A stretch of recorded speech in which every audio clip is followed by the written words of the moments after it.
Yeah, so just give us kind of an idea, an overview, if you will, about what Voice for Soy is and how producers will use it. Voice for Soy is basically our new legislative action center for the Illinois Soybean Association. It's a website, www.voiceforsoy.org, where producers or anybody involved in agriculture, anybody that has a stake in the agriculture industry, can go online. It's basically a one-stop shop where you can contact your legislators in Washington, D.C., or in Springfield on issues that are critical to the soybean industry and to agriculture in general. Will farmers know through a different means what some of those actions, legislative actions are, and what those issues are going to be? Will there be a way that soybean farmers will also be kept up to date as to what the breaking news is out of those two legislative bodies? Sure. Of course, you can always go on to the Illinois Soybean Association website, which is illsoy.org. But if you sign up for the Legislative Action Center, we give you email updates when a critical issue comes along. So if you log into your email, you'll see an action alert from Voice for Soy.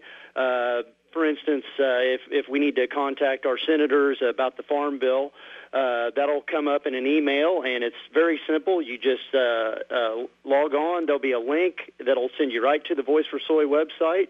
You hit a couple buttons, a couple clicks of the mouse, and you send off an email to Senator Durbin or Senator Kirk to let them know how you feel about an issue.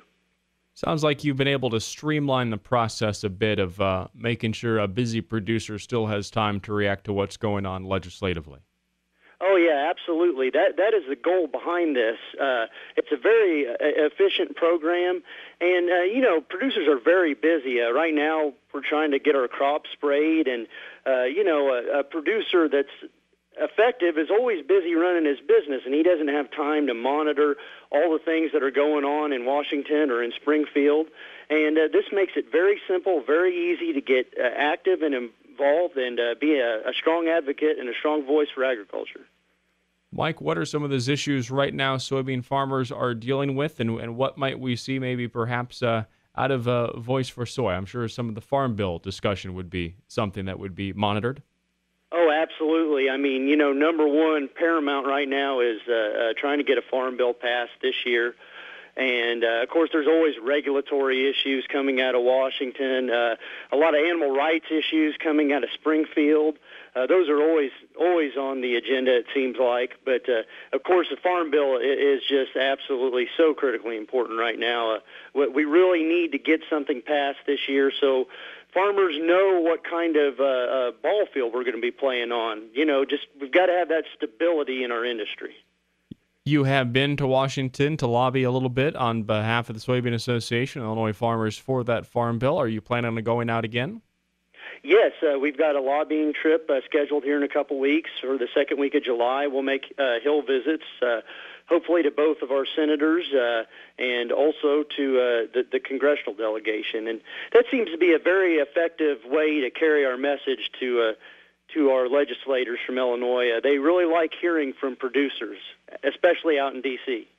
Yeah, probably a very divergent group, though, that you have to talk with and lobby to. Your current congressman is Tim Johnson, who sits on that House Ag Committee, but there's a big difference between what the House Ag Committee has planned. We don't know for sure. The official markup is not out, but what the the U.S. Senate is dealing with in its Farm Bill.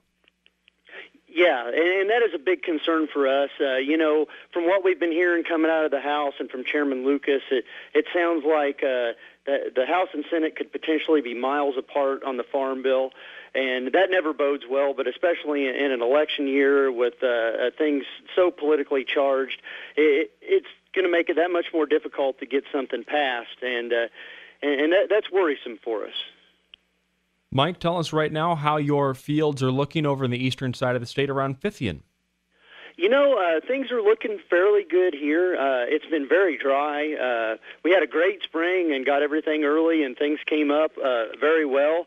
And we've had just enough rain all along to keep us going, but we're kind of getting to the critical stage right now, and we sure could use some rain this way.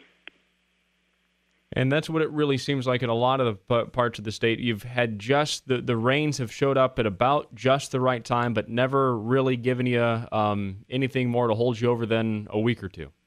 No, I mean, I think all our reserves are used up at this point, and we're just kind of hanging on from rain to rain. So hopefully the weather pattern will change up a little bit here pretty quick and give us a break. But, so far so good. Things aren't looking too bad for the amount of the little amount of rain that we've had. Is your corn at pollination yet? No, not yet. I'd say most of the corn is probably up shoulder high, and I would say that we'll be to the tasseling stage here probably in a week, 10 days. And how are those soybeans doing? Soybeans, for being dry, they look very good. They've gotten off to a great start, and things look good. If we could just get a little more moisture, we'd be in good shape, I think. And anything keeping you busy right now in those fields, preparing for some spraying, perhaps? Oh yeah, we're trying to wrap up bean spraying, of course, and we'll probably be looking to put some fungicide on here in the next month or so. So there's always something to do on the farm, it seems like.